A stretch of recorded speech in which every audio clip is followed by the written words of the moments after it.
안녕하세요. 택시 운전사로 일하고 있는 두 딸의 아빠입니다. 저는 권선징악같이 착한 사람은 복을 받고 악한 사람은 그 악행의 대가를 되돌려 받는다란 말을 믿지 않았습니다. 지금껏 60여 년의 삶이 완벽하진 않았지만 참 행복하다라고 자부할 수 있음에도 인생은 뜻대로 되지 않고 참으로 불공평하다는 걸 알기 때문이죠. 권선징악의 시스템이 우리 사회에서 제대로 작용한다면 공공연히 나쁜 짓을 했음에도 떵떵거리며 살아가는, 심지어 그렇게 권력과 부를 누리며 더 악행을 쌓는 이들과 그들에게 피해를 당한 억울한 사람들이 없어야 할 테니까요.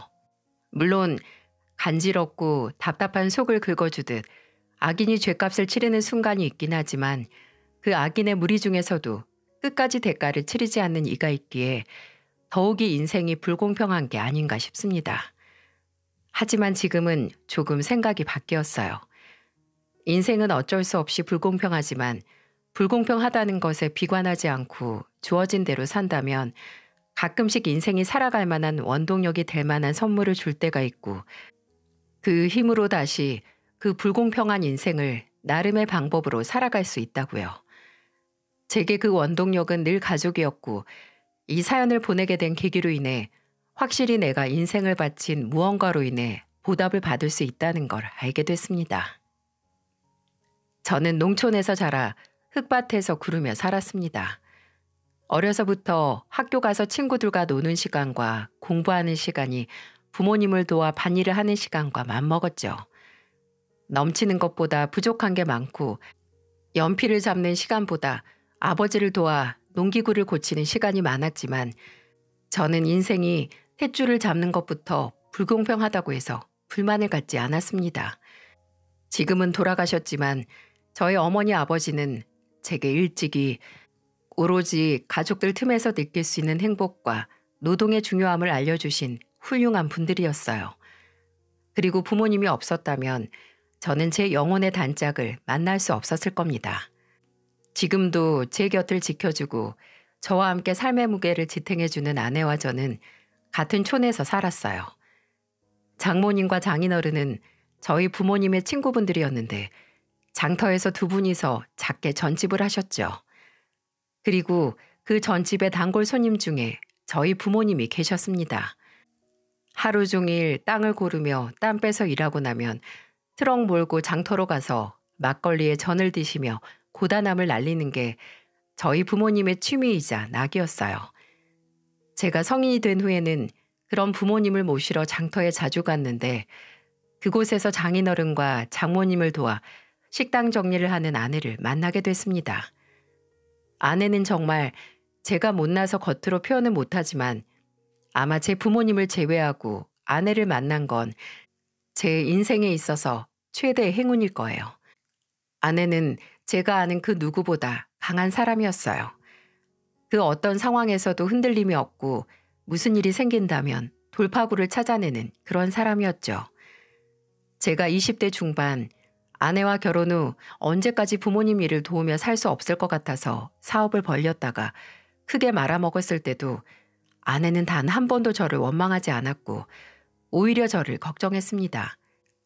그때 그 사업은 무리하게 부모님의 도움을 받아 시작한 일인데 그래도 장남이라고 있는 돈 없는 돈 만들어서 하고 싶은 일을 해보라 투자해준 부모님의 돈을 다 날렸을 때는 정말 이 세상에서 사라지고 싶었거든요.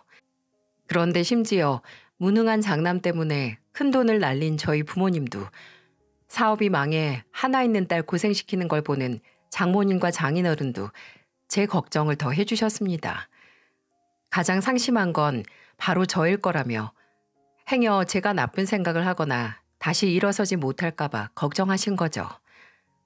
그때는 시작한 사업이 물거품이 되고 정말 자신감이 바닥을 기던 때라 저를 질타하는 것보다도 그런 위로가 더 무서울 정도였어요. 그런 제게 아내는 단호하게 말했습니다. 여보, 당신 지금 사라질 자격 없어. 오히려 지금이 가장 열심히 살아야 할 때야. 바닥을 찍었으면 다시 올라설 생각을 해야지. 당신 혼자 알아서 하라는 게 아니라 나랑 같이 하자고. 결혼을 왜 했는데 좋은 일만 같이 겪으려고 한 게 아니잖아. 그 후 서울로 가게 된 것도 아내의 생각이었어요. 그 좁은 동네에서 제게 투자해 주신 부모님의 돈까지 갚으면서 저와 아내가 살 생활비까지 벌 수 있는 자리는 없었고 사람이 많은 만큼 일자리도 많은 서울로 이사를 하게 됐죠. 작은 원룸 세 방을 얻어 정말 닥치는 대로 일했던 것 같네요. 건설 현장 막노동은 기본이고 동시에 대리운전도 부업으로 꾸준히 했어요. 또 주차 안전요원, 고깃집 불판 닦는 일도 하고 청소 용역 업체에서도 일했습니다. 그 당시 제가 두려웠던 건 이렇게 일하다 몸이 부서지는 건 아닐까 하는 것보다도 또다시 나를 믿는 가족을 실망시키는 일이었기에 하나 있는 몸뚱아리 귀한 줄 모르고 마구 굴릴 수 있었어요. 어릴 적 산에서 굴러 떨어진 기억 때문에 높은 곳은 진저리 치던 제가 건물 유리창 닦는 청소 일까지 했으니 말 다 했죠. 조금이라도 빨리 서울에서 자리를 잡기 위해 아내 역시 일을 했는데요. 아내는 김치 공장에서도 일했고 병원 청소도 했고 콜센터 직원으로 일하기도 했습니다. 그렇게 맞벌이를 하면서 서로 집에 있는 시간이 엇갈릴 때가 참 많았어요. 아내가 해 뜰 때 출근을 할 때면 제가 해질 때 출근을 해서 1년 동안 서로 마주보고 대화하는 것보다 서로의 뒷모습을 더 많이 봤던 그런 시절이 있었습니다. 그래서 그때 저희 부부에게 생긴 습관 중 하나가 늘 사소한 거 하나하나 다 서로에게 줄 쪽지를 쓰는 거였어요. 때로는 소소하게 그날 있었던 일을 적기도 하고 냉장고에 뭐 사놨으니 빼서 데워 먹어라. 오늘 춥다더라. 3겹 4겹으로 껴입고 가고 어젯밤에 눈 왔으니까 밤새 바닥 얼었을 수도 있으니 조심해라. 오늘도 힘내고 주말에 당신 좋아하는 새우 사다가 구워 먹자 등등. 그 쪽지는 저와 아내가 고단한 삶을 서로 달래주는 활력소였죠. 그 모든 게 저희 딸들을 만나기 위한 단계였다는 걸 생각하면 단 한 번의 후회도 없고 그것만으로도 가치가 충분하다는 생각이 듭니다. 서울에서 자리를 잡고 아내가 첫 임신을 했을 때 쪽방에서 좁지만 방이 3개 있는 전셋집으로 이사를 할 수 있었어요. 그리고 저는 이전에 일하면서 만난 형님에게 일자리를 소개받아서 식육처리 기능사 자격증을 따고 정육점을 창업했어요. 생전 처음으로 내 가족을 책임질 수 있는 안정적인 일을 시작하게 된 거죠. 그 후 첫째 딸이 태어나고 2년 뒤 둘째 딸이 태어나고 딸들이 태어난 후로 제 인생은 딸들을 중심으로 돌기 시작했어요. 아내는 늘 제게 팔불출이다. 애들이 유치원 들어가기 전부터 시집 보내는 날에 당신이 어떻게 할까 궁금하다고 했지만 어찌 제 딸들을 사랑하지 않을 수 있을까요? 정육점을 닫는 시간이 8시인데 마감하고 가게 정리하고 집에 도착하면 거의 10시가 넘었었는데 6살, 4살로 어린 딸들은 이미 꿈나라에 가 있고 저 없을 때 혼자 애들 보던 아내도 지쳐서 쓰러지듯 잠자리에 든 시간이었죠. 그럼 조용히 출출한 배를 달래기 위해 간단하게 반찬 꺼내서 밥 먹고 있으면 아기였을 때부터 잠기가 밝았던 둘째가 깨서 나와 눈도 못 뜬 채 제 옆에 딱 붙어서 아빠 밥 먹는 걸 지켜봐 줬어요. 잠이 덕지덕지 붙은 목소리로 오늘은 뭐 했고 뭐 먹었고 언니 따라 그림 그렸는데 본인은 잘 안 그려졌다고 투정을 부리는 목소리를 들으면 하루 종일 날고기 자르며 쌓인 피로가 가셨습니다. 그때는 정말 안 먹어도 배부른 게 무슨 기분인지 그리고 제 부모님이 무슨 마음으로 조건 없이 제게 그 큰돈을 사업하라 주신 건지 알 수 있었어요. 딸들이 막 태어났을 때는 이 애들을 다 언제 키우나 했는데 정말 애들이 자라는 건 한순간이더라고요. 학원도 몇 개 안 보냈는데 늘 좋은 성적을 유지하던 첫째는 첫 번째로 본 수능에서 제 실력을 발휘 못해서 예상했던 점수를 내지 못했어요. 그래도 서울에서 이름난 대학에 들어갈 수 있었지만 한 번 정한 목표는 무조건 실행해야 하는 완벽주의자인 우리 첫째 딸. 재수를 딱 한 번만 더 하겠다고 먼저 재수학원 리스트를 쫙 뽑아와서 저와 아내를 설득시켰어요. 저나 아내야 딸이 원하는 거라면 상관없었지만 행여 목표 앞에서 본인을 너무 혹사시키는 게 아닐까 걱정이 되긴 했습니다. 하지만 첫째 딸은 완고했고 그렇게 재수 후에 원하는 대학에 들어갔어요. 그리고 졸업 후 대기업 식품과학연구원으로 취직해 지금까지 일하고 있죠. 그렇게 목표를 향해 저돌적으로 돌진하는 걸 보면 얘가 나나 애엄마 딸이 확실히 맞는 것 같고 또 자식이지만 참 배울 게 많다는 걸 느낄 수 있었네요. 그리고 둘째는 더 능청스럽고 뺀질거리는 것 같지만 목표가 뚜렷하다는 건지 언니와 꼭 닮아 있었습니다. 애들이 중학교 다닐 때 생전 처음 가족 여행을 해외로 간 적이 있었어요. 저나 아내는 그때까지 우리나라를 벗어나 본 적이 없어서 우리 애들은 한 번쯤 경험시켜주고 싶었거든요. 애들 방학에 맞춰서 거의 3년을 조금씩 모은 돈으로 간 동남아 여행이었는데 그때 둘째 딸은 비행기 안에서 만난 승무원 분들을 보고 본인도 커서 승무원이 되고 싶다고 했습니다. 근데 애들의 꿈은 시시각각 바뀌잖아요. 그전엔 선생님이었나 그랬을 텐데 승무원이라는 것도 지나가는 꿈이겠거니 했습니다. 근데 여행에서 돌아와서도 집에서 마치 승무원인 척 놀이를 하더군요. 둘째는 예행 연습이라고 했지만 제 눈에는 그저 놀이처럼 보였네요. 제가 소파에 누워 잠들려고 하면 어디서 담요를 들고 나타나 담요 덮어드리겠습니다 라고 하며 담요를 덮어주고 제가 뭘 마시려고 하면 나타나 음료는 맥주와 생수, 오렌지 주스가 있는데 무엇으로 드릴까요? 맥주는 건강에 안 좋으니까 그냥 주스 마시십시오. 라고 정말 승무원처럼 행동하곤 했습니다. 그때는 마냥 딸이 장난꾸러기 마냥 노는 걸로 보였는데 영문학과를 나와 졸업 후 지금은 하늘에서 승객의 안전을 책임지는 승무원이 돼서 일하게 될 줄 누가 알았겠어요? 다른 게 효도가 아닙니다.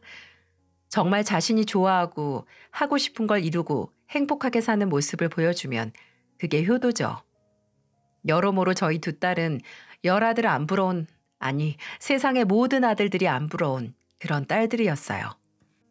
제가 막 환갑을 앞뒀을 때 손가락을 한번 다쳐서 고기를 손질하기가 영 불편해졌었어요. 그렇게 정육점을 정리하고 다시 한번 뭐를 하고 사나 하다가 제가 그나마 잘하는 일을 하려고 했습니다. 바로 운전이죠. 칼이나 절단기를 쓰는 정교한 작업은 힘들었지만 운전은 아무런 문제가 없었거든요. 그렇게 택시기사 자격증 시험을 준비해서 택시기사로서 제2의 인생을 다시 시작했었죠. 그때 딸들도 아내도 저를 응원해 주었고 둘째 딸은 선물이라며 이것저것 준비해서 제 택시 내부를 꾸며주기도 했습니다. 방향제나 쿠션이나 방석 모두 고마웠지만 그중 가장 제 마음을 울린 건 바로 뒷자리 승객이 타는 바로 맞은편, 그러니까 앞자리 좌석 바로 뒤에 승객이 볼 수 있게 메시지를 적은 팻말을 붙여준 거였어요. 그 팻말에는 소중한 저희 아버지께서 운전하는 안전한 택시입니다. 부디 안전하고 즐겁게 목적지까지 가시길 바랍니다. 라고 적혀 있었죠. 종종 승객들이 그 팻말을 보면 따님이 참 마음이 곱다고 부럽다는 말을 하곤 했어요. 그럼 저는 자신 있게 말했죠. 제 딸들은 제 자부심이자 선물이라고요. 그러니 딸들이 결혼한다고 했을 때 얼마나 만감이 교차했겠습니까? 그래도 장렬하고 누구보다 야무진 첫째 딸이 같은 곳에서 일하는 첫째 사위와 결혼한다고 했을 땐 서운하긴 했지만 별 걱정이 없었어요. 첫째 딸은 첫째 사위와 3년 정도 연애하고 결혼을 했는데 문제는 이 사연을 보내게 된 원인이자 치열했던 인생의 보답이 되어준 둘째 딸이었습니다. 마냥 집안의 아기 같은 둘째 딸은 31가 됐을 때 저와 아내에게 결혼 소식을 알렸을 때 아, 이제 너마저도 가는구나 하고 착잡한 마음과 동시에 또 기특하기도 하고 후련하기도 하고 동시에 제대로 된 놈일까 하는 불안감도 들더군요. 그 소식을 듣기 전부터 둘째 딸에게 만나는 사람이 있다는 건 알고 있었어요. 둘째 딸이 먼저 지언니한테 말했고 첫째 딸이 아내에게 말했고 그리고 마지막 종착지가 저였거든요.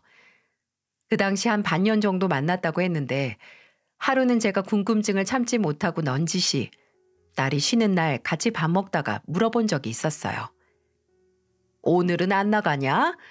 그 뭐냐? 왜 치과 의사라는 그 녀석? 아빠, 누구한테 들었어요? 언니가 말했죠. 아니지. 언니가 엄마한테 말해서 엄마가 아빠한테 말한 거겠지.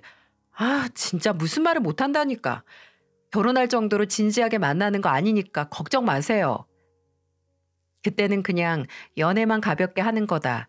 언니처럼 일찍 결혼 안 한다 하더니 9달 정도 더 지났을 때 둘째는 그때 만나던 그 남자와 결혼하겠다고 하더군요. 아무리 생각해도 급하게 하는 것 같은데 생각해보니 왜 둘째가 결혼 생각 없었다고 했던 남자와 결혼을 하겠다고 했는지 알겠더라고요. 둘째 딸이 결혼하겠다고 하기 2달 정도 전에 아내가 유방암 진단을 받았거든요.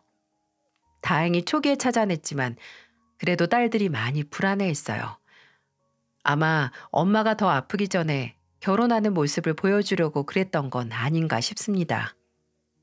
뭐 그게 아니더라도 아직 만나지 못한 예비 사위의 조건은 누구나 들어도 탐낼 만한 사위이긴 했습니다. 치과 의사로 직업도 탄탄하고 둘째 딸에게 듣기로는 남자가 좀 비굴해 보일 정도로 잘해준다고 하더군요. 그래서 마음이 잘 안 갔는데 오히려 결혼하기엔 그런 남자가 좋지 않을까 싶어서 결혼을 결심했대요. 프로포즈도 처음 보는 사이즈의 다이아몬드 반지를 받아와서 저희를 깜짝에 놀라게 했었죠. 급하게 하는 결혼 같긴 했지만 그래, 누구 딸인데 다 알아서 본인 마음이 이끄는 대로 선택을 한 거겠지라는 생각에 딸을 한번 믿어보기로 했습니다. 또 예비사위는 종종 집으로 저와 아내에게 선물을 보내곤 했어요. 물론 둘째에게서 들었겠지만 제가 육아를 참 좋아하는데 육아를 포함한 고급 한과 세트를 보내오기도 하고 고기 선물 세트를 보내서 가족이 며칠 동안 포식을 하기도 했었습니다. 아내에겐 평소에는 잘 쓸 일도 없던 곱게 생긴 찻잔 세트나 스카프를 보냈는데 참 어지간히 잘 보이고 싶구나 라는 생각이 들었습니다. 얼마나 내 딸과 결혼하고 싶으면 결혼 전부터 이리 성심성의껏 선물 공세를 할까 하고요. 그렇게 만나기 전까지만 해도 완벽한 사윗감이라고 생각을 했는데 딸이 예비 사윗감이라고 제게 데려온 남자는 제가 2번 다시 만나고 싶지 않은 종류의 인간이자 또 동시에 살면서 한 번쯤 마주쳐서 제가 당했던 걸 갚아주고 싶은 단 한 명의 사람이었습니다. 예비 사위가 결혼 전 인사 오기로 한 날은 가까워졌고 조건 좋은 잘난 예비 사위에 대한 제 기대는 높아져만 갔어요. 예비 사위는 고급 한정식 집을 예약했다며 저희 가족을 초대했죠. 가족 모두를 보고 싶다고 첫째 딸과 첫째 사위까지 초대를 했는데 저는 행여 처음 만나는 날 말 나올까 봐 우리 딸 기살려주려고 그 전날 이발도 하고 평생 입어보질 않던 양복까지 맞춰서 입고 갔네요. 그맘때쯤 아내가 유방암 수술을 한 지 얼마 되지 않아서 마음 같아선 집에서 쉬면 좋았겠지만 아내는 궁금해서 오히려 더 병난다고 함께 가겠다고 했네요. 그렇게 예비사위가 예약한 한정식 집에 도착했는데 주말 오전 진료를 하고 오던 예비사위는 마지막 진료가 예정보다 늦게 끝나서 조금 늦는다고 하더군요. 그래서 일단 예약된 룸에 저희 가족부터 들어가서 느긋하게 기다렸습니다. 한 7, 8분 정도 지났을까요? 둘째 딸이 전화를 받고 아, 다 왔어? 직원 안 보여? 알았어, 잠깐만. 하고 끊더니 저희에게 예비사위가 도착했는데 우리가 있는 방을 못 찾는다고 데리고 오겠다고 하고 방을 나갔습니다. 그때까지 저는 둘째 딸의 신랑감을 본다는 생각에 뭔지 모를 단호한 결의감과 동시에 새로운 식구를 만난다는 기대가 최고점에 다다른 것 같았어요. 그리고 1분도 안 돼서 노크 소리가 났고 미닫이 문이 쓱 하고 열리며 예비사위를 마중 나간 딸과 훤칠한 청년이 딸의 뒤를 따라 들어왔습니다. 그런데 이런 순간 무슨 말을 해야 할까요? 내게 있어서 가장 모멸적인 순간을 선사한 희대의 쓰레기 같은 놈이 왜 제 딸을 따라 들어오는 거죠? 문을 열고 딸이 예비사위라는 아니 그놈과 같이 들어오자마자 저는 저도 모르게 의자에서 벌떡 일어났습니다. 제가 급하게 일어나느라 의자가 덜컹거리며 쓰러졌고 식탁도 친 터라 큰 소리가 났죠. 순간 가족들도 저를 보고 놀라고 들어온 딸도 그리고 그 뒤에 있는 놈도 놀랐습니다. 옆에서 아내가 여보, 갑자기 왜 그래? 라고 묻는 것도 상관하지 않고 저는 눈을 가늘게 뜬 채 제 가족이 되기 위해 들어온 예비사위를 노려봤어요. 예비사위는 놀란 얼굴로 어리둥절하게 저를 쳐다봤는데 놀랐겠죠. 예비 장인인 사람이 귀신 본 것 마냥 놀라 본인을 쳐다보니 말입니다. 하지만 제게는 귀신보다도 더 기겁할 만한 존재가 바로 저놈이었어요. 큰 키에 호리호리하게 마른 체형. 어쩌면 마지막으로 봤던 때보다 살이 더 붙은 것 같기도 했습니다. 하지만 짧게 잘라 뒤로 넘긴 그 깔끔한 머리와 안경을 쓴 그 모습은 전혀 달라지지 않았더군요. 오히려 너무 달라진 게 없이 한눈에 알아본 터라 저는 그 악몽 같은 날로 되돌아간 것만 같았네요. 설마 저놈은 날 못 알아보나? 그래, 한 놈은 기억 못하고 당한 놈만 기억하지. 라고 괘씸함에 몸이 부들부들 떨리기 시작하는데 제 이상 행동을 보던 예비사위는 갑자기 심각한 표정으로 저를 빤히 보더니 이내 어? 라고 단말마 같은 소리를 내곤 본인 입을 가렸습니다. 오냐, 바로 나다. 저는 그렇게 생각하며 손을 들어 그놈에게 대고 진짜 아픈 아내 앞에서 큰 소리 내기 싫었는데 저도 모르게 삿대질을 하며 고함을 질렀어요. 네가 여기 왜 나타나? 네가 감히 뭔데 내 딸 뒤를 쫄래쫄래 따라와서 내 앞에 나타난단 말이냐? 아, 아빠, 왜 그래요? 아빠 혹시 태호 씨 알아요? 여보, 일단 앉아봐요. 갑자기 이게 무슨 짓이야? 가족들은 제가 다짜고짜 처음 만나는 예비사위에게 삿대질을 하고 고함을 질렀으니 놀라기도 했겠죠. 하지만 저는 그 자리에서 예비사위, 아니 그 남자의 얼굴을 마주하고 모든 걸 설명하기엔 이 상황 자체가 전혀 예상치도 못한 공격을 받은 것 같았습니다. 그래서 일단 당황스러운 얼굴로 저를 바라보는 가족들에게 말했어요. 여기 더 있을 필요도 없어. 다 일어나자. 어서. 아빠, 뭐 때문인지 설명은 해주셔야죠. 태호 씨 때문에 그래요? 맞아요, 아빠. 일단 간단하게라도 집에 가서 얘기하자고. 가서. 나는 저놈 얼굴 단 1분, 아니 1초도 보고 싶지 않으니까 나 뒤로 넘어가는 거 보고 싶으면 일어나지 말고 계속 앉아있든가. 그렇게 말하고 저는 먼저 그 방을 빠져나왔습니다. 나올 때 입구에 멀대마냥 서서 얼굴을 들지 못하고 제 눈도 못 마주치는 남자를 무섭게 노려보고 놀라서 굽은 어깨를 제 어깨로 탁 하고 치고 나왔죠.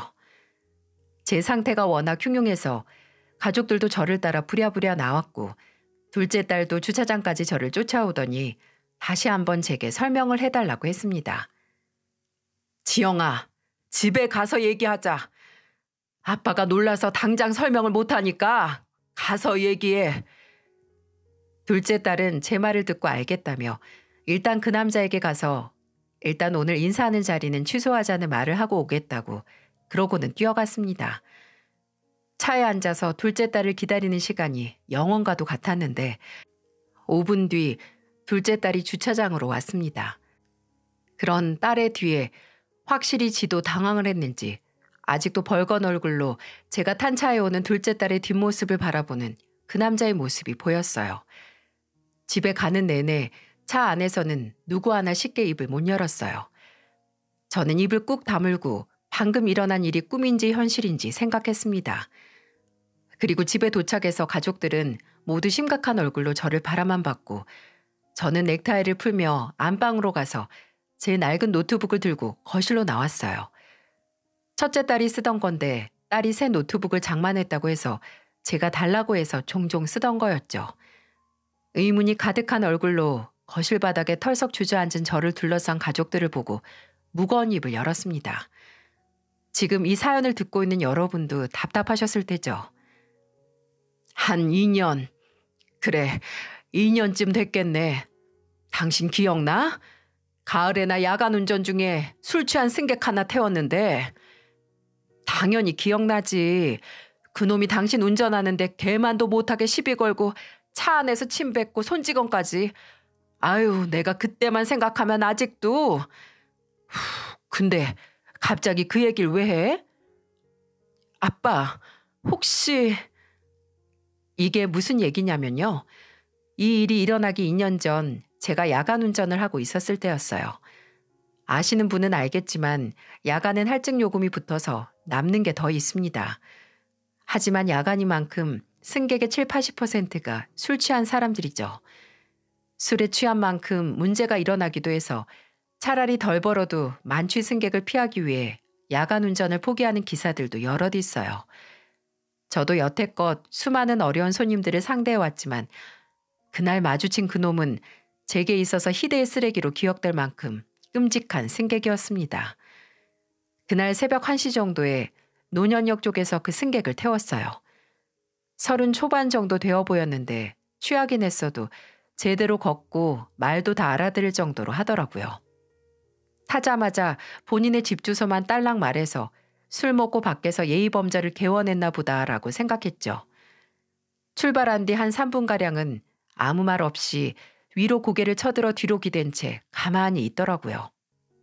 자나보다 싶어서 조용히 운전만 하고 있는데 갑자기 뒤에서 아이씨 라는 신경질적인 소리와 함께 백미러로 그 승객이 고개를 바로 하는 게 보이더라고요. 그리고 운전을 못같이 하시네. 아저씨, 나 술 먹었어. 운전 이따위로 하면 나 속 뒤집어져서 여기에 토한다? 새벽에 처량하게 아들뻘 자식이 구운 김치전 치우고 싶어? 여기서 너는 그럼 아버지뻘 되는 사람한테 뒤지게 맞고 싶냐? 라고 했으면 좋았겠지만 운전 중 시비를 거는 승객에게 맞대응하면 오히려 큰 사고가 날 수 있어서 절대로 하지 않습니다. 이미 상대방은 취해서 눈에 뵈는 게 없는데 뒤에서 제 눈이라도 가려서 운전 중 사고가 나거나 아니면 차 세우고 내리라고 했다가 폭행 시비까지 가면 복잡해져서 저만 손해거든요. 그래서 일단은 차분하게 조금 더 천천히 가겠습니다. 라고 대답했죠. 근데 이놈이 제가 유하게 대답하니까 아주 머리 꼭대기에서 놀려고 하더군요. 아저씨 오줌도 못 싸고 좁아터진 자동차에서 하루 종일 뺑이만 치면 얼마 벌어? 한 10만 원 정도 버나? 아유, 집에 여우 같은 마누라랑 토끼 같은 자식들이 있을 텐데 뭐라도 해서 돈 더 벌어야지. 가면서 나랑 말동무나 합시다. 그럼 누가 알아? 하루 매출이 한 3배 되는 돈 내가 턱 줄지. 나 의사거든, 의사. 그 천박하기 짝이 없는 경악할 만한 말을 시작으로 정말 쉴 새 없이 떠들더군요. 제가 뭐 의사라고 하면 여자가 줄을 선다. 오늘도 여자 몇 명이랑 놀다가 도망쳐 나온 거라고. 아마 기집애들 나 기다리고 있을 거라고 하는데 저놈 어머니는 본인 아들이 여자를 어떻게 대하고 어떤 취급을 하는지 알까 싶더군요. 점점 듣는 둥 마는 둥 하면서 적당히 대답하는 것도 신물이 나서 아무 말 안 하고 가만히 있었더니 갑자기 뭐가 제 팔뚝을 툭툭 치는 겁니다. 오른쪽을 살짝 보니 이놈이 지 휴대폰을 들고 기분 나쁘게 제 팔뚝을 툭툭 치는 거예요. 그리고 아저씨, 내가 귀찮아? 대답이 영 성의가 없네. 돈 벌기 싫어? 나중에는 제가 앉은 운전석 등받이 쪽 머리까지 치면서 대답 똑바로 하라고, 똑바로 라고 하는 겁니다. 심각하고 위험했죠. 안전도 그렇고 더 이상 참을 수 없어서 최대한 차분하게 말했어요. 손님, 운전대 잡은 사람한테 이렇게 하는 거 같이 죽자는 거나 매 한 가지입니다. 손님 아직 새파랗게 젊고 딱 보아하니 결혼도 안 한 것 같은데 총각인 채로 이리 빨리 가면 억울해서 눈 감겠습니까? 불만이 있으시면 잠깐만 참았다가 목적지에 도착해서 하든지 해요. 그때 들어줄 테니까. 제 말을 들은 승객은 한동안 가만히 있더니 갑자기 바람 빠지는 소리를 내면서 웃더군요. 와, 아저씨 말 잘하네. 그렇게 말 잘하면서 왜 지금까지 닥치고 있었대? 이거 뭐야? 소중한 우리 아버지께서 운전하는 택시. 이게 뭐야? 아저씨 딸 있어? 예뻐? 기집애가 아저씨처럼 성격 세면 안 되는데 아빠를 위해 이렇게 귀여운 짓 하는 거 보면 드센 것 같지는 않고 아저씨 딸 나한테 소개시켜 줄래? 돈 잘 버는 사위 만나서 팔자 한번 펴보든가. 어? 아무리 그래도 내 가족을 내 자식을 건드리는 건 참을 수 없죠. 제가 말을 안 하니 이제는 운전석을 잡고 흔들며 저딴 소리나 짓거리는 놈에게 저는 내 팔자 피기 전에 네 팔자부터 좀 꽂아 라고 말을 했습니다. 그리고 바로 운전대를 틀었죠. 그렇게 제가 도착한 곳은 가장 가까운 곳에 위치한 파출소였어요. 술에 취한 승객은 지가 어디 도착했는지도 모르고 끝까지 운전석을 잡고 욕을 하며 흔들고 있었고 제가 창문만 내려서 파출소 안에 있던 경찰을 불렀어요. 도와달라는 소리를 듣고 나온 경찰관들이 나왔고 저는 차에서 내려 상황을 설명했습니다. 술에 취한 승객이 폭언과 폭행을 했고 운전까지 방해해서 사고 날 정도로 위험했다고 말이죠. 다행히 택시 안에는 음성까지 녹음이 되는 내부 블랙박스가 설치되어 있어서 저는 블랙박스 메모리 카드를 빼서 경찰에게 넘겼습니다. 제 말을 들은 경찰은 일단 조사를 위해 서로 들어가자고 했고 차에서 비틀거리며 끌어내려진 승객은 주변을 둘러보더니 뭐야? 우리 집 아니잖아. 하면서 한바탕 난동을 부렸습니다. 술에 취한 승객은 잠이 들어서 일단 유치장에 들어갔어요. 저는 처벌을 원한다고 강력하게 말했고 새벽 내내 조사를 받고 파출소를 나와 집에 가기 위해 주차되어 있던 제 택시에 탔습니다. 길가에 아무도 없는 한적한 새벽. 참 서럽더군요.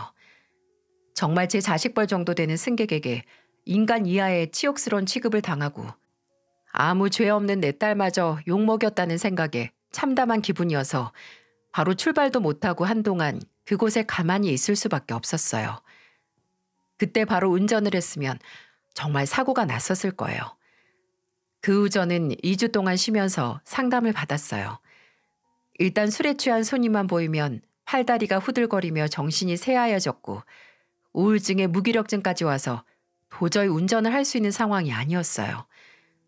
아내와 딸들은 저 대신 울고 분노해주며 속상해했는데 아빠가 새파랗게 젊은 놈한테 모욕당하는 거 참아 볼 수 없다고 그때 찍은 블랙박스 영상은 보지 못했거든요. 저는 징역은 안 되더라도 집행유예 정도는 나올 줄 알았습니다. 근데 블랙박스 상으로 심각한 폭행 수준이 아니었고 초범의 음주 상태라 심신미약이라고 벌금형만 나왔더라고요. 이건 피해자를 2번 죽이는 일이죠. 이때 한번 더 인생이 참 불공평하다고 생각했는데 어찌 2년이 지나서 그 승객이었던 놈이 나를 비참하게 만든 장본인이 제 사위가 되겠다며 나타나냔 말입니다. 저는 지금껏 다시 보지도 그렇다고 삭제도 못한 블랙박스 영상을 가족들에게 보여주며 2년 전 그 승객이 그놈이라는 걸 증명했어요. 택시 내부 블랙박스는 기사가 폭행을 당할 경우를 대비해 설치됐기에 운전석을 중심으로 화면이 잡혀 있지만 그놈이 제 쪽으로 와서 운전석 머리 부분을 툭툭 치는 게 찍혀서 영상 화질이 흐릿하지만 분명히 동일 인물임을 확신할 수 있었습니다. 영상이 끝나고 누구 하나 차마 말을 못하고 있는데 저는 둘째 딸을 보고 입을 열었어요. 아마 그 순간 저보다 참담했던 게 둘째 딸이었겠죠. 지영아, 그 놈은 안 된다. 내가 당한 게 있어서가 아니라 지금 당장 사탕처럼 달콤하게 굴고 네 마음 얻으려고 돈 펑펑 써도 인성이 되먹지 못한 놈은 언제든 그 속내를 까발릴 거야. 아빠는 우리 딸이 그런 인간 만나서 고생하는 거 아빠 걱정 마세요. 내가 누구 딸인데 우리 아빠한테 이딴 짓한 쓰레기 같은 놈이랑 결혼을 하겠어요? 당장 달려가서 사질 비틀어도 분이 안 풀릴 것 같은데 걱정 마세요. 당연히 파혼할 거고 그냥 내가 이렇게 사람 보는 눈이 없었나. 너무 바보 같고 우리 아빠 힘들게 한 놈이랑 1년 넘게 만났다는 것도 구역질 나고 그냥 아빠랑 엄마한테 다 죄송해요. 네가 아빠랑 엄마한테 죄송할 게 뭐 있어, 이 녀석아. 울지 마, 지영아. 작정하고 속이려면 뭔들 못 속이냐. 네 잘못 아니다. 우리 딸 잘못 하나도 없어. 제 손을 잡고 말하던 둘째 딸은 끝내 서럽게 울면서 제게 안겼고 저는 그런 딸에게 끊임없이 괜찮다고 하며 위로를 해줬습니다. 둘째 딸이 어느 정도 진정됐을 때 첫째 사위가 둘째에게 물었어요. 근데 처제는 그 인간을 어디서 만난 거냐고요. 알고 보니 이것도 참 인연인지 악연인지가 웃깁니다. 둘째 딸에겐 고등학교 때부터 친하게 지낸 친구가 하나 있었는데 정윤이라고 저도 종종 얼굴을 봤을 정도로 어렸을 때 집에 놀러 오기도 했습니다. 근데 얘가 치위생사인데 정윤이가 근무하는 곳에 소속된 치과 의사 중 그놈 예비사위라는 놈이 있었던 거죠.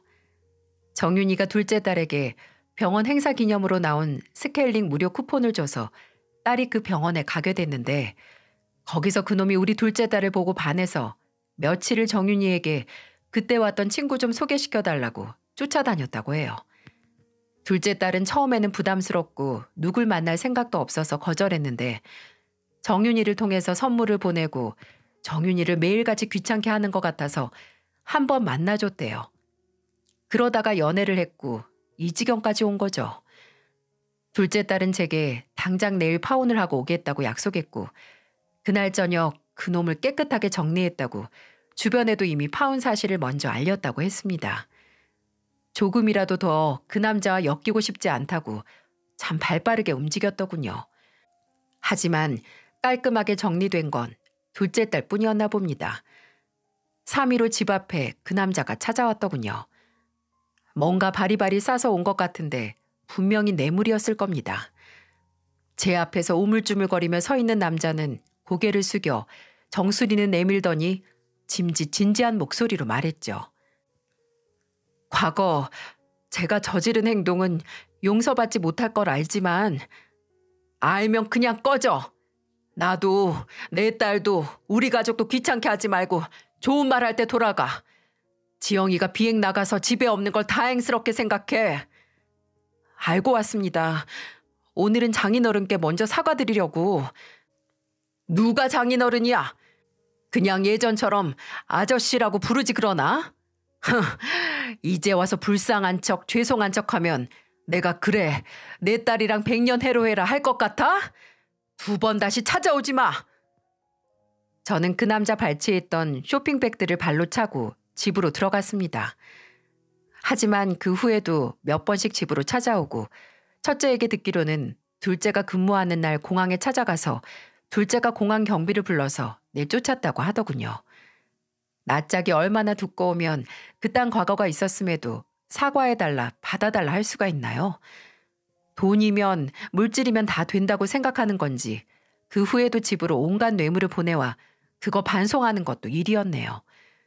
나중에는 그냥 현관문 앞에 쌓아두고 누가 가져가도 상관도 안 했고 그냥 버리기도 했네요. 어떻게 알아낸 건지 그 남자는 첫째 회사까지 찾아와 제발 지영이 좀 만나게 해달라 해서 둘째가 끝내 접근 금지 신청까지 해야 했습니다. 근데 이놈이 법적으로 못 오게 하니 아예 태도를 바꿔서 어마어마하게 비열한 짓을 하더군요. 하루는 둘째 딸이 방 안에서 소란스럽게 전화통화를 하는 것 같더니 밖으로 나와서 열이 잔뜩 받은 얼굴로 그러는 겁니다. 와, 나 미치겠네. 이 찌질한 놈이 병원에 내가 바람나서 파혼한 거라고 짓거리고 다녔대요. 이게 무슨 말이냐면 둘째 딸이 그 남자와 연애를 하던 시절 그렇게 병원 회식에 둘째 딸을 불렀다고 해요. 병원에 친한 친구도 있고 애인도 있으니 같이 와서 놀자고 말이죠. 그래서 몇 번 가서 병원 식구들이랑 안면도 트고 했는데 방금 정윤이한테서 연락이 왔답니다. 야, 어제 병원 회식했는데 나는 전혀 그런 소식을 못 들었거든? 알고 보니 정 선생이 먼저 나 회식 못 나온다고 선수 쳤다더라. 그래서 못 갔는데 어제 정 선생 그 인간이 술 먹고 울면서 네가 딴 남자랑 바람나서 파혼한 거라고 했대. 이 인간 완전 미친 거 아니냐? 나 있으면 그런 말 못하니까 의도적으로 나 빼고 나서 직원들 앞에서 지가 피해자인 것처럼 눈물쇼 하는 거 아니냐고. 아, 열불 터져. 지랑 파혼했다고 복수하는 거야, 뭐야? 맞습니다. 열불이 터지다 못해 숨이 턱 막힐 정도로 화가 나더군요. 둘째 딸은 잔뜩 약이 올라서 가만히 안 둔다고 하는데 아내는 가만 안 둔다는 둘째 딸의 말에 괜히 일내다 행여더 상처받을 딸을 걱정해서 말했어요. 똥이 더러워서 피하냐고요. 근데 딸은 전혀 물러서지 않고 말했습니다. 엄마, 얘가 오히려 지 무덤 판 거예요. 그냥 넘어갔으면 됐는데 왜 지가 피해자인 것 마냥 이런 헛소문을 퍼뜨리고 다녀? 지 무덤 열심히 팠으면 들어가야지. 아빠, 내가 이 인간이 아빠한테 와서 무릎 꿇고 사과하게 해드릴게요. 둘째 딸은 제가 봐도 무시무시한 눈빛으로 이렇게 말했는데 대체 무슨 일이 일어난 걸까요? 그 일이 있고 6일 뒤에 또다시 죽지도 않고 또 온 거렁뱅이처럼 그 남자가 나타났습니다. 제가 왜 또 왔냐고 꺼지라고 하기도 전에 제 앞에 무릎을 꿇고 처절한 얼굴로 그러더군요. 선생님, 정말 죄송합니다. 제가 건방졌고 모질았습니다. 이렇게 말로만 한다고 해서 과거 제가 저지른 잘못이 절대로 용서받지 못할 짓이라는 거 알지만 그래도 제 사과로 인해 조금이라도 선생님 마음에 남은 상처가 치유됐으면 하는 바람입니다. 정말 진심으로 죄송합니다. 그리고 혹시 지영이에게 제가 제대로 사과했다고 말 좀 전해주시면 감사하겠습니다. 영문 모를 사과를 장황하게 늘어놓고 나서 마치 갓 태어난 짐승처럼 다리를 후들거리며 일어나더니 다시 한번 고개를 숙여 인사를 한 뒤 가더라고요. 이게 무슨 일이지 싶다가도 불현듯 불안해지더라고요. 둘째 딸이 뭘 했길래 저놈이 저러나 싶고 혹시 딸이 위험한 일을 한 건 아닐까 하고요. 그리고 이틀 뒤에 딸이 비행이 끝나고 집에 돌아왔는데 저는 둘째가 짐을 풀기도 전에 말했어요.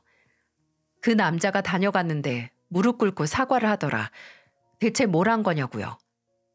둘째 딸은 태어난 얼굴로 오줌 지릴 정도로 무섭게 협박을 했다는 무시무시한 소리를 하더군요. 둘째 딸은 일단 인터넷 익명 사이트에 병원 상호와 그 남자 이름을 모음으로 표기한 뒤 그 치과에 근무 중인 인성 더러운 치과 의사를 조심하라고 술 먹으면 위아래 없이 폭언과 폭행을 일삼고 전과까지 있는 더러운 인간이라고요. 딸은 그 치과의 외관이나 내부를 폭로글 해서 자세하게 묘사를 했고 그 당시 제가 신고를 한 파출소까지 기재를 하는 등 설명이 참 잘 되어 있기에 글의 신빙성이 갔나 보더라고요. 몇천 개가 되는 댓글이 달렸는데 다 읽어볼 수도 없었습니다. 나 여기 어딘지 알 듯? 의사쌤 안경 쓰지 않았어요? 와, 미쳤다. 차에 타서 택시기사를 공격해? 뒤지려면 혼자 뒤지라고 하세요. 요새도 저런 무개념이 설치고 다니는구나. 여기저기 카메라 있는데 저렇게 막 살다가 언젠간 골로감. 이 치과 이미 신상 털린 듯요. 검색창에 글에 적힌 모음 치면 바로 나옴. 저런 놈들은 분명 예미애비도 비슷한 인성일 거다. 저게 다 부모 욕먹이는 거임. 돈 발라서 치과 의사 시키면 뭐하나? 밖에서 저러고 다니는데. 정말 제가 그놈에게 하고 싶은 말을 해주는 것 같은 시원한 글들이 많았어요. 그 인터넷 글은 일파만파 퍼졌지만 둘째 딸은 여기서 멈추지 않았어요. 인터넷 글은 어차피 신고당하면 쉽게 지워진다고 직접적으로 망신을 주고 싶었답니다. 그래서 직접 그 치과에 찾아갔다고 해요. 가자마자 둘째 딸은 정 선생 나오라고 하라고 소리를 질렀고 고함 소리를 듣고 나온 그 남자는 멍청한 표정으로 나와 갑자기 찾아온 딸을 보고 처음엔 아무 말도 못했다고 해요. 그 멍청한 얼굴을 보고 둘째 딸은 입을 열었습니다. 내가 바람이 나서 파혼을 했다고? 그렇게 믿고 싶은 건 너겠지. 이미 우리 파혼은 2년 전 네가 우리 아빠한테 저지른 일 때문에 이미 정해진 수순이었어. 남의 아버지를 같은 인간도 아닌 것처럼 취급해놓고 나랑 결혼을 한다고? 야, 너 조용히 안 해? 빨리 경찰 불러요, 경찰. 여기 업무 방해하는 사람 있다고. 업무 방해는 네가 술 처먹고 우리 아빠 택시 타서 폭언하고 폭행하고 운전석 잡고 흔든 게 업무 방해야. 알아? 너 그날 사고 안 나서 안 죽은 걸 우리 아빠한테 고맙게 여겨. 야, 민지영. 그때 그 남자는 정말 폭력이라도 쓸 기세로 위협적으로 다가왔다는데 듣는 저나 아내는 심장이 철렁했죠. 근데 딸은 그때 그 설명을 하면서 오히려 웃더라고요. 그리고 이렇게 말했어요.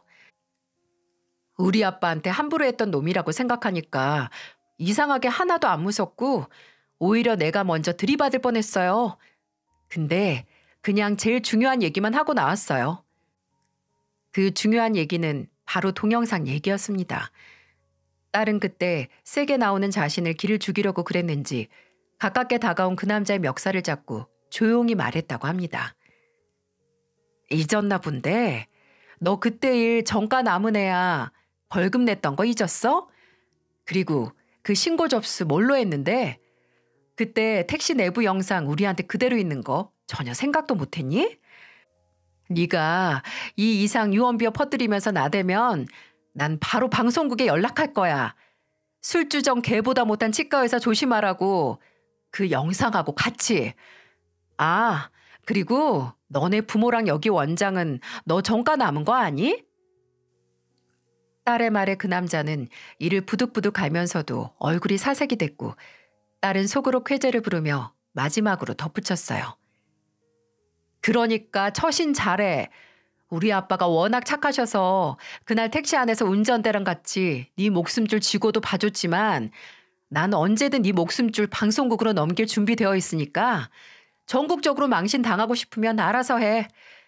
빠른 시일 안에 우리 아빠한테 가서 진심으로 무릎 꿇고 사과해. 나 비행 갔다 오기 전까지 안 하면 그때 가서 어떻게 되나 보든가. 부끄러운 줄 몰라서 그딴 짓을 했다고 생각했는데 망신 당하는 건 무서웠나 봅니다. 정말 제게 와서 사과를 했던 걸 보면요. 하지만 이게 또 끝이 아니었는데요. 정윤이는 딸에게 그 남자의 만행이 들어있는 블랙박스 영상을 받아서 같이 근무하는 치위생사들에게 보여줬답니다. 그래서 딸이 바람을 피웠다는 억울한 누명을 벗겨줬죠. 정윤이는 그 치과를 그만둘 생각까지 했다고 해요. 행여 사실 적시라고 해도 그 남자가 알고 고소라도 할 수 있으니까요. 근데 어째 정윤이보다 그 남자가 먼저 치과를 그만뒀다는 겁니다. 나중에 저희 집에 찾아와 저와 아내에게 지영이에게 그런 남자를 소개시켜줘서 죄송하다라고 사과를 하러 온 정윤이가 찾아왔었거든요. 정윤이에게 들어보니 아마 영상을 본 병원 직원들이 본인을 멀리하기도 했고 지영이가 정말 원장님한테 말할까봐 무서워서 먼저 그만둔 것 같다고 하더군요.